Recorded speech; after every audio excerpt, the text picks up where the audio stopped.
As chair of the U.S. Olympic and Paralympic Committee, I have the wonderful honor to support and celebrate Team USA athletes in their pursuit of excellence, inspiring our communities and our proud country.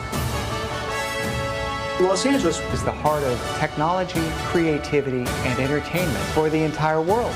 And so we look forward to using all of these tools to make the Olympic and the Paralympic Games meaningful and popular for the next generations of spectators and participants and fans. LA 28 is prioritizing a more resilient Los Angeles, creating opportunities for economic empowerment, and getting kids active across the region to leave a positive, lasting legacy before, during, and after the Games. Our vision is to deliver an experience that reflects both the energy of Los Angeles and the excellence of the Olympic Games and Paralympic Games. It's more than a moment, it's a movement.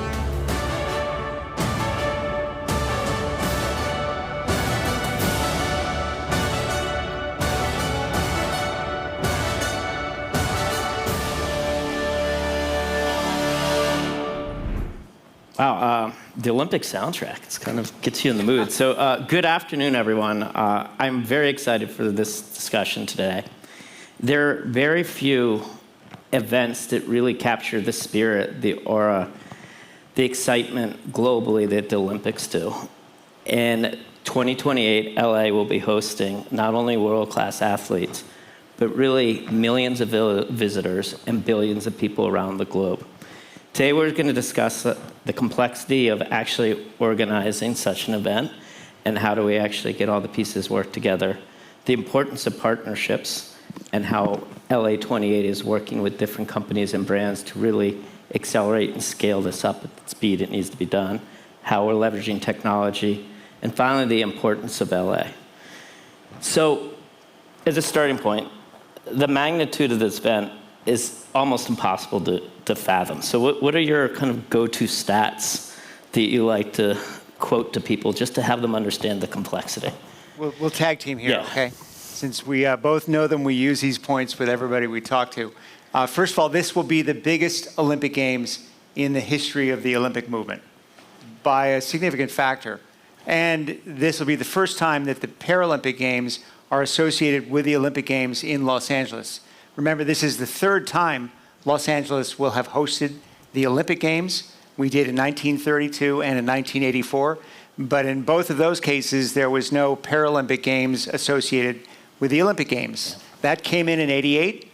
And so any of the Olympic Games since '88 have also had a Paralympic Games following. So a couple of things just to give you some sense. Somewhere between 14 and 15 million tickets will be sold over about a 5-week period between the Olympic Games and the Paralympic Games. There will be 11,200 Olympic athletes and almost 4,500 Paralympic athletes. 353 Olympic events. Paris, which was a big Games, had 329 events, 329 events where medals were awarded. There are actually more events for Paralympic Games, over 500 events, because Paralympic athletes compete in classifications depending on the disabilities that they have, so they compete fairly against others who have similar disabilities. So as you begin to layer up these statistics, it just keeps impressing you how complex, how big, how imaginative this is, and how much it's grown in almost a century and a half to be something that really is unprecedented. Now it's your turn. Hard to follow. It's the operational equivalency to 7 Super Bowls a day for 14 straight days. So just to put that into perspective, we throw around 14 to 15 million tickets. To give you some comparables, that would be 4 seasons of Dodger baseball in 2 weeks. So hopefully that gives you a little bit of how big this truly will be. What was kind of the, the old crap moment where it suddenly hit you just how big this actually was? We started bidding for the Games in 2015. And it took us about 2 years to organize the bid, be in this big competition. We started in the competition against Paris, who ultimately were awarded the 2024 Games that happened last summer. There were also 3 other European cities, Hamburg and Budapest and Rome. They all dropped out. because they were scared. Yeah. And they had either referendums against the games or the politicians said this is too much. There's a great story about the Italian politicians saying we should be fixing potholes, not building stadia. And somebody actually said, I went to the Pope and the Pope said, no Olympics. So that bollocks I mean, when that, right? God's on your side of no Olympics, that's a tough one. So you realize you're trying to do something that almost nobody else can do, unless you have a government who's prepared to underwrite the entire thing, which happens from time to time, or you have virtually infinite resources and command over a whole army of people who can make it happen. LA 28 today has 450 people. They'll have 600 by the end of the year. They started the year with just over 100. They'll have 4,000 by the time the games happen, and they'll have over 50,000 volunteers. So just imagine the scale. This is a huge startup that then goes out of business after the games are over. So lots of things. It's not even a startup. I mean, you're essentially standing up a Fortune 500 company in very short order. What's interesting, though, is you touched on this a little bit, is you're doing it as a nonprofit, but you are going to create a surplus that you're going to reinvest in the community. And so it's a very different model than what we've seen the last decades, where governments and companies, governments have invested a ton of money and not gotten a payback. Like, this is all funded by partners, and you're not taking taxpayer money. And it's incredible. We will not take taxpayer money. Yeah. We won't ask for taxpayer money. So I think we're smart enough to know it's not a place you want to go. Yeah. How have you guys thought about then actually running it as a business where you are looking to generate an importance of partners in that relationship? Yeah, I mean, LA is, I think, beautifully positioned to put on the Olympic Games. So our bid budget is $7.2 billion.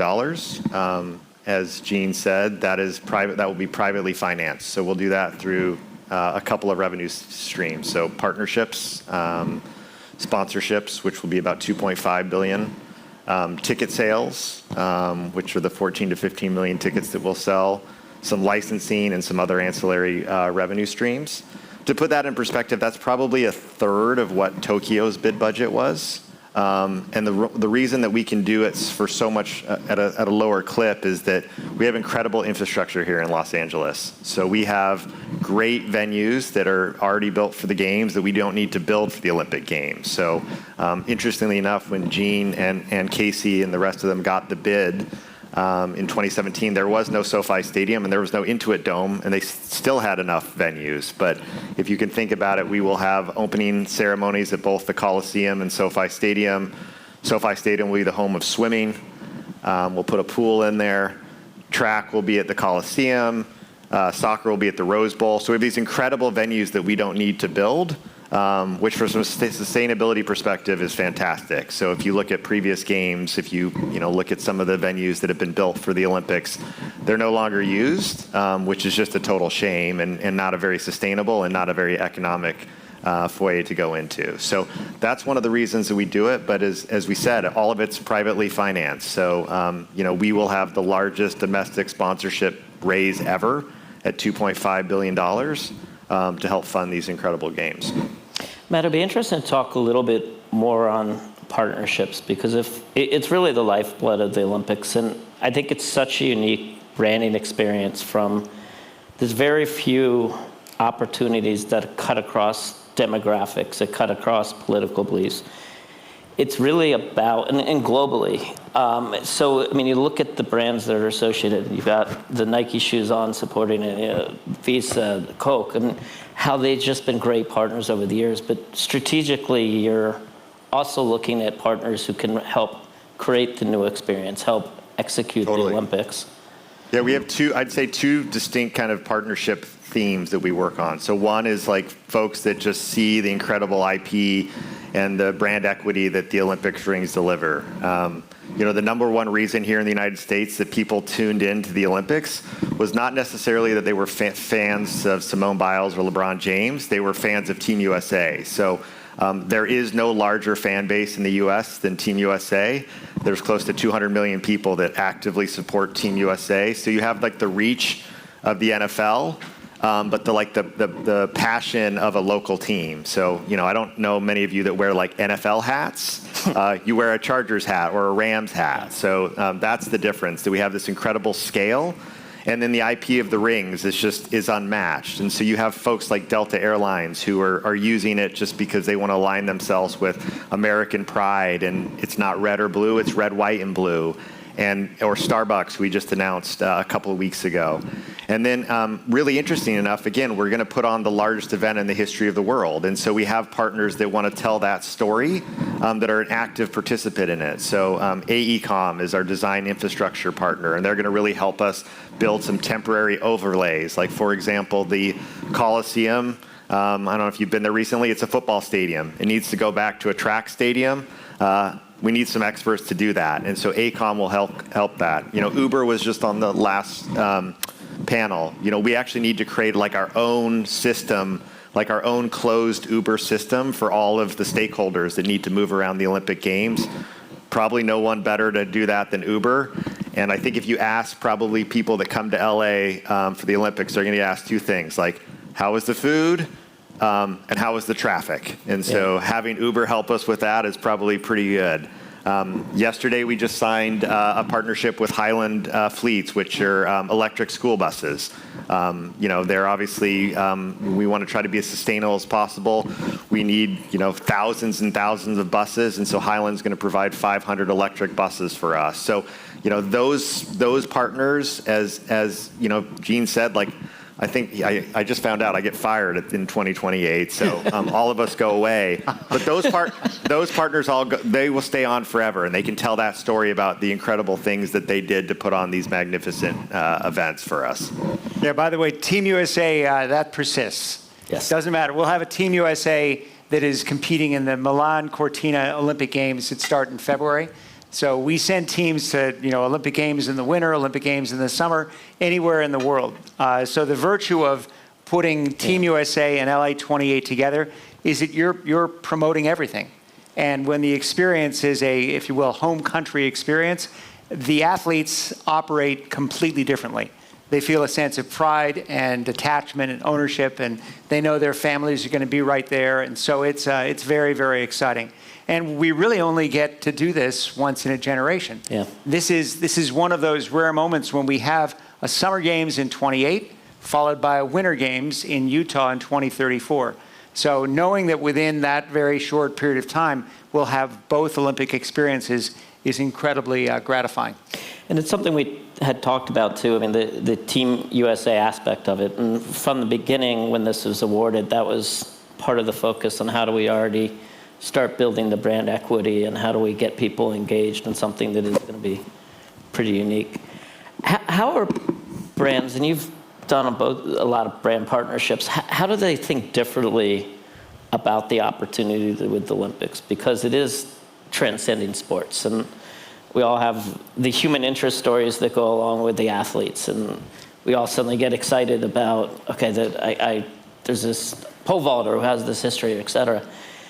Brands really love that because it allows them to curate and tell stories. So how are you working with partners and different than you have in the past? I mean, I think it goes again to twofold. So as Gene said, the beautiful thing that LA 28 did is when they got the bid is they brought the two organizations together from a marketing perspective. So, Delta Airline, who's our official airline, is not only official airline of LA 28, but they're also the official airline of Team USA. So, they're able to tap into the borrowed equity of Team USA for the years leading up to the games. And then they can tell a story about how they are flying the athletes, flying the stakeholders, and the part that they're playing into the games for LA. So, there is nothing larger from a partnership perspective here in the U.S. than the Olympics and this opportunity. We can deliver more impressions, more value than the NFL, than FIFA, than any of those. And so for us, we just need to help that partner see that vision and help them figure out how they're going to tell that story. That's the difference between the Olympic movement and then some of the other sporting properties, is that like FIFA, for example, a lot of the value is derived from the brand's mark being on the perimeter of the boards that you see during the field of play.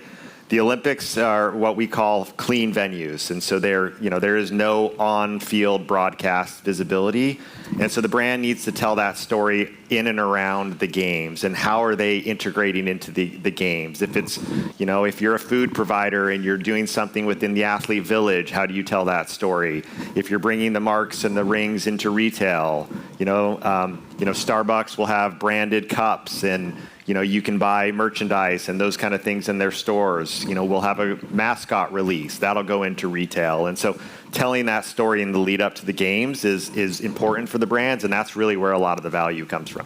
You had even talked about, like, with the logo. So I have the retro logo on that calls back to 84, but Delta's going to have one with the wings. So even the brands can integrate in with the LA28 logo. Gene's making my life easy. So he sits on a couple of committees with the IOC, and the 2028 Olympics will have a couple of firsts from a sponsorship perspective.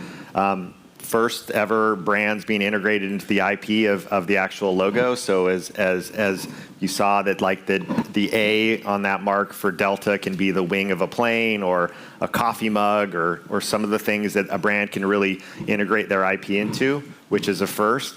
And then this will be the first Olympics that have naming rights of actual stadiums. 2 sets. So current venues like the Honda Center in Anaheim, California, home of volleyball, will actually be the Honda Center for the games. Traditionally, as I said, they usually flip to some sort of generic name like Anaheim Arena. If you're a founding partner with us, you can keep your name on the venue. So you'll see a couple of those come into fruition for us. And then 2, we will have 19 temporary venues that we will put up for the games. So beach volleyball, BMX, 3-on-3 basketball, marathon. Those venues will be able to be named as well. And so that really makes my job a lot easier to provide some value to our partners, and it's really been helping our sales efforts.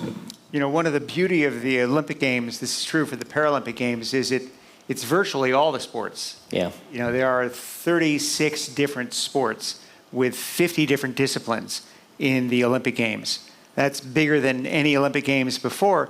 And sports that you don't think of all the time, but then when you have a chance to see them and understand what it means to compete at the very highest level, they're incredibly impressive and memorable.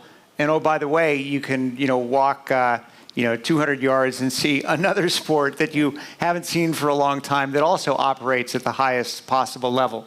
Long Beach will be a place that is its own Olympic park, which will have rowing, for example, in the Marine Stadium that was designed for the 1932 Games. Incredible that you would have something like that. There's no place else in the world where we're going to have 2 different facilities that were actually used in the Games almost 100 years ago, still operating in the Games today. The Coliseum, which was designed for the Games. The real story is the Coliseum was designed with the hope that the IOC would give LA the 2028 Games. And by the time the LA delegation sailed over to Europe, met with the heads of the IOC, they said, we've already given it away to Amsterdam. You can have 1932. Lucky them. And, it's an incredible thing when you think about the history of all of this in LA. So there's a lot in LA that makes it very special. And then just the range of sports and experiences mean there are so many things to get attached to and to give novel moments of experience to promoters, advertisers, sponsors. This is very, very rich. It's interesting because the diversity of sports, I was thinking about this, it's a lot more relatable. Like, I'm never going to play in the NBA for obvious height reasons, but I think we all have the friend who's a runner and suddenly becomes like the foremost marathon expert in the world during the Olympics, right? I think it's just relatable, and then suddenly you can see something that we participated in, world-class athletes, and you understand the dedication that it takes to get there. What will be interesting with this Olympics is the evolution of technology and how people consume media. And it was what 5 billion people at the Paris Olympics experienced either through broadcast or digitally, which is about 84% of the global audience, which is absolutely incredible. And when I look at my daughters, I have a 13 and 15-year-old daughter, how they consume media is very, very different than me. And it allows for a much more personalized experience. And one of the things actually for me that was very memorable about the Paris Olympics was when Anthony Edwards actually had the exchange with the women on the ping pong team. And for those that don't remember, Steph Curry was baiting him. And Anthony Edwards went to the ping pong ladies and was like, I can get a point off you. And they're like, nope, you will never. And suddenly, like, he showed up their games. And it was just a really cool experience. And that came through either Instagram or TikTok. It wasn't on NBC. So how are you guys thinking about technology and really the ability there to create a personalized experience and change the format that I can choose how I want to invest my time and experience, but everyone's going to walk away with a positive experience out of this? I think that one of the great things about Paris was that NBC really embraced streaming, right? And so, that it was the most streamed event in the history of the world, like by multiples and multiples. And it gave people the ability to watch anything that they wanted when they wanted to watch, right? You were able to say, hey, I'm going to wake up at 8 a.m. I want to watch beach volleyball live.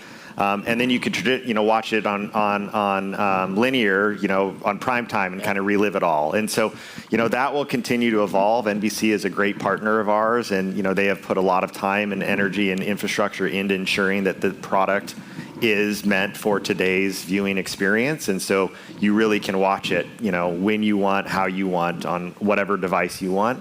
And that just shows as you said, is like, my kids are teenagers and they watch the Olympics. They watch it on their phones. Just there's an evolution on some of those things. It is not lost on us that we are in California, which we believe really is the birthplace of a lot of technology. Yeah. And so, this will be the most advanced technological Olympics, full stop. And I think that our stakeholders, when they come into, when you get to LA, when you land at LAX, or you are somebody that lives here in Southern California and you want to experience the games, the user experience that we will provide with technology will be, first of its kind and world class. And it will be through our partners. And so we will be announcing, a handful of more partners in the technology space that will really enhance the consumer experience and the stakeholder experience for the Olympics. The technology companies really want to be involved in the Olympics because it's so big. Yeah. It captures their imagination. So we have something that, from that standpoint, is easy to sell. Yeah. When you're looking at possible innovations, I mean, you guys are rewriting the playbook as we speak about, one, how to throw such a large event, but two, how to leverage technology in unique ways. What is exciting for you about what technology or innovations you're seeing that you see will set the standard for how people look at events moving forward? Outside of the fact that Snoop Dogg is going to be on NBC. Oh, he's back, right? Yeah. He and Martha are going to be back? All right.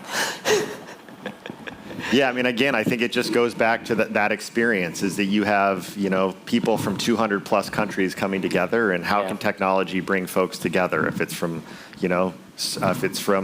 translation services and real-time translation services and, maps and, venue things. And, one of the things, as we all know about the Olympics, is that you might walk into an event, to your point, it's like, you don't even know what it is. Yeah. It's at a sport you really don't understand. Like, how can technology educate you on what that event is, who's actually participating, who should be winning, what's the score, what's the backstory? And so, again, I think that's the really exciting thing for me in my world, is that from a partnership perspective, is that we have a wealth, to Gene's point, of partners that want to get involved to showcase their technology to make the stakeholders' experience that much better. And so I think, again, in 28, you're going to just see a really incredible, seamless experience that just is going to enhance your viewing experience if you're watching on a tablet phone or actually in the stadium live. It's an interesting comment on the ability to suddenly get the backstory. How do I know, what should I know about this athlete? How does the sport work? That really enhances just the experience and engages people in different ways. And it's pretty unique for traditionally how we've watched sports.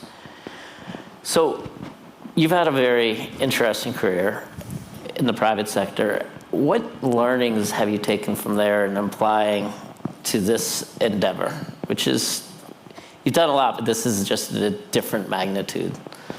So I guess the one that I've been at this for 10 years, since we started working on the bid for the games in LA for 2024. And when I first, Casey Wasserman is the chair of the organizing committee. He's the guy who called me and persuaded me to come into this kind of pro bono, part-time effort that has not stopped for him or for me for all this time. And I thought, well, I've done a lot of international business. I know how business works. I've dealt with sophisticated people all around the world. And sports is totally different. Sports is like, it's like the biggest cottage industry in the world. And every sport is different. Every country treats every sport differently. And people are more than passionate about sports. They're nuts. And they believe it's the most important thing they can possibly identify with. And they wrap themselves up in it. So it forces you to engage with people about something that their passion is on exhibition. You know that they're really serious about this, much more than making money or any other thing that they might do in their regular careers. This is something that they don't want to mess around. They want it their way. And you have to approach them differently with a lot of respect. It's also, I learned this lesson really early. We are the hosts, and the United States may be the biggest market for sports. It may be the biggest source of revenues for the Olympic movement, but it's their games. It's not ours.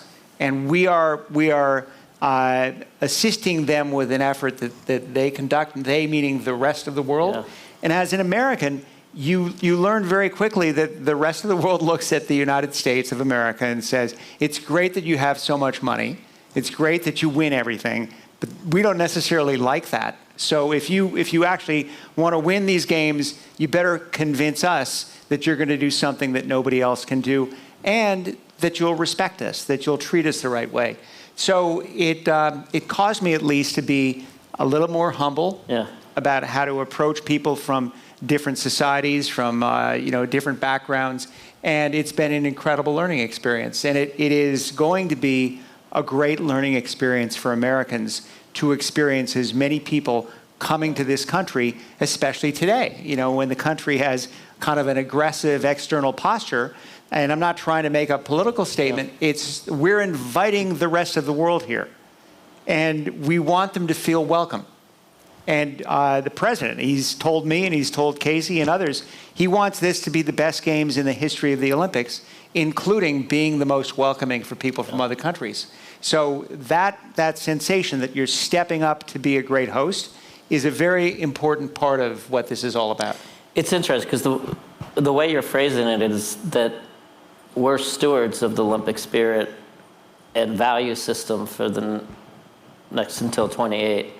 And winning, how we normally define it, is whether we're leading the gold medal. It's very different this time because it's transcending that the athletics to how do we welcome the world and really embody the Olympic spirit. When we were bidding for the games, I think the thing we wanted to do more than anything else, we talked about technology, we talked about Hollywood and creativity, and they heard all that. They sort of expected it. We also, I'll tell you, if there's one term that people from the United States should not use, it's world class. When you tell the rest of the world that we're world class, that is an obnoxious adjective. And, it's inherent in being part of the world that you're world class, as opposed to saying we're better than anybody else in the world. So we're world class and you guys are second tier, which is what the implication is. It's not as if somebody told me that, but I could get it after seeing how people responded to world class. And a nice man from Norway who'd hosted the Lillehammer Games in the winter told me, you Americans are really wonderful. We really like it when you do all the things that you do so well, but stop talking about it. And so it was, you come away from it thinking, we're learning something here. This is how we grow up in the world. We're still a young country. And I look at the images of Los Angeles. I grew up in this city.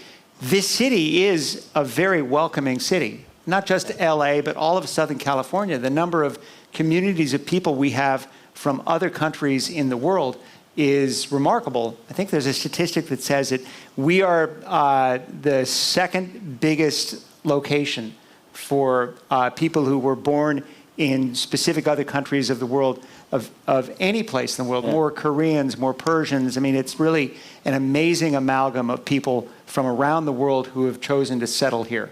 And so to have, and that has happened largely since 1984. It wasn't all in place in 1984. So that change, that nature of our civic presence in the world is something that we can promote.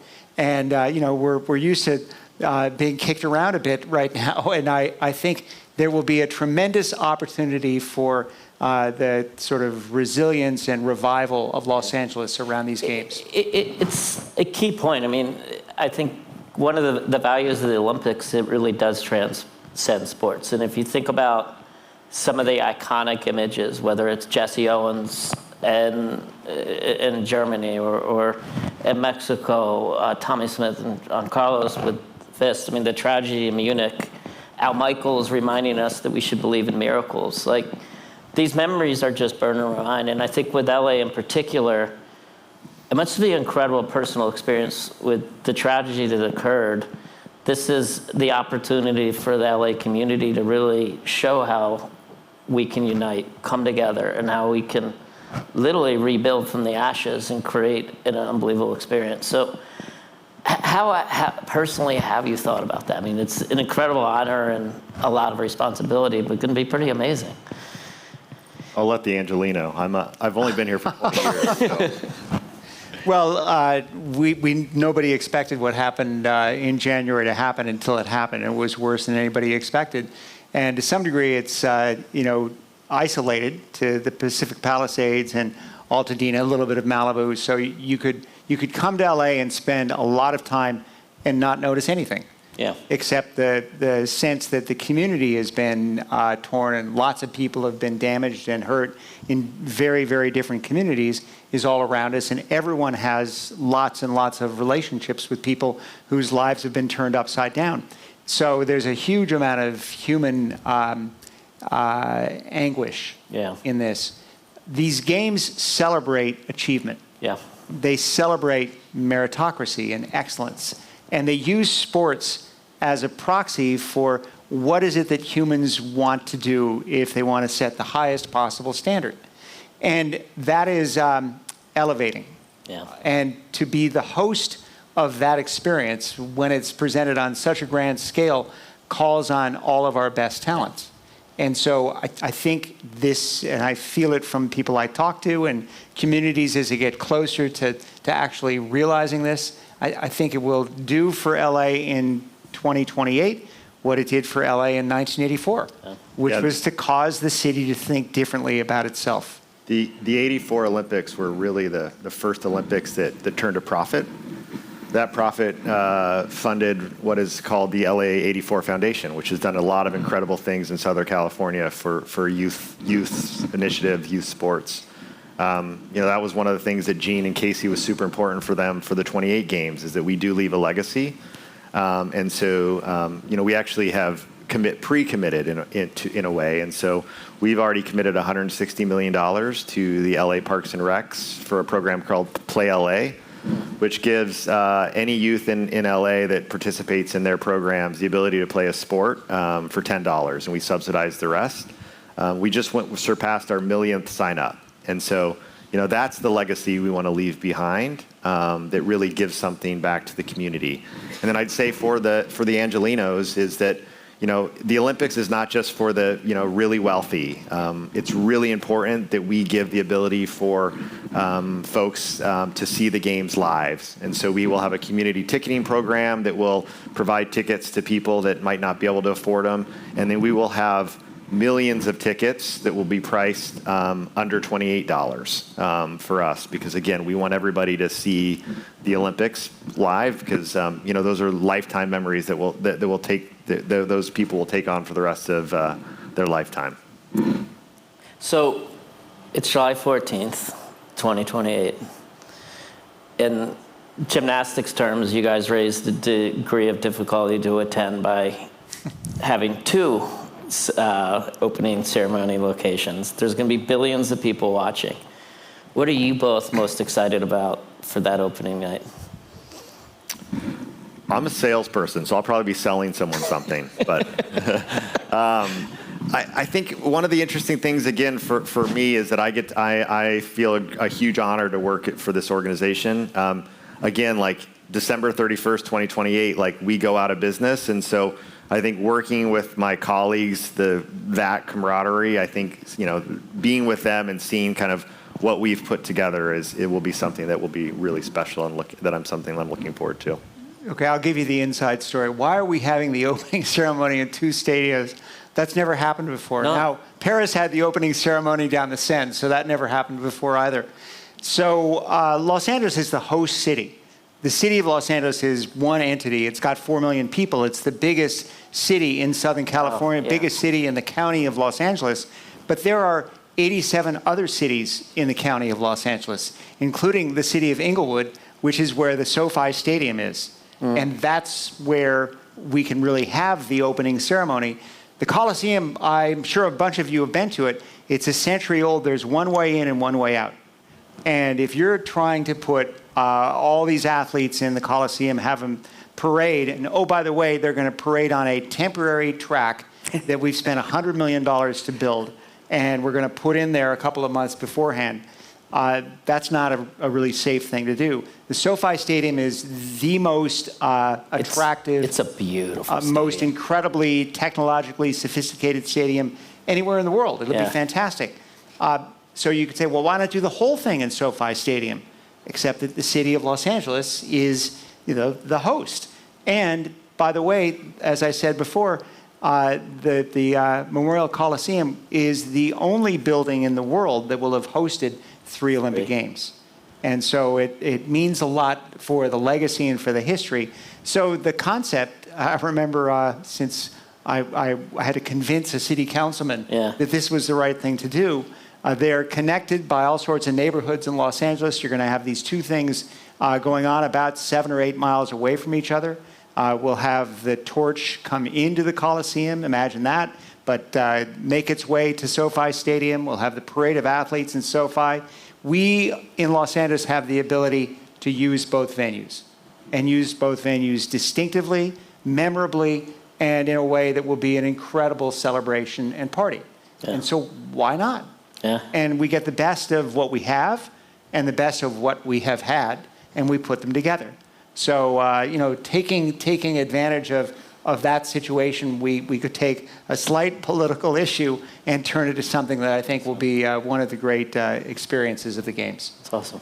So with that, I want to thank you both, not only for taking the time with us today, but the endeavor that you're taking on. I think the spirit of unity and resilience, and especially where we are now with our country, and to have something that can actually unite us.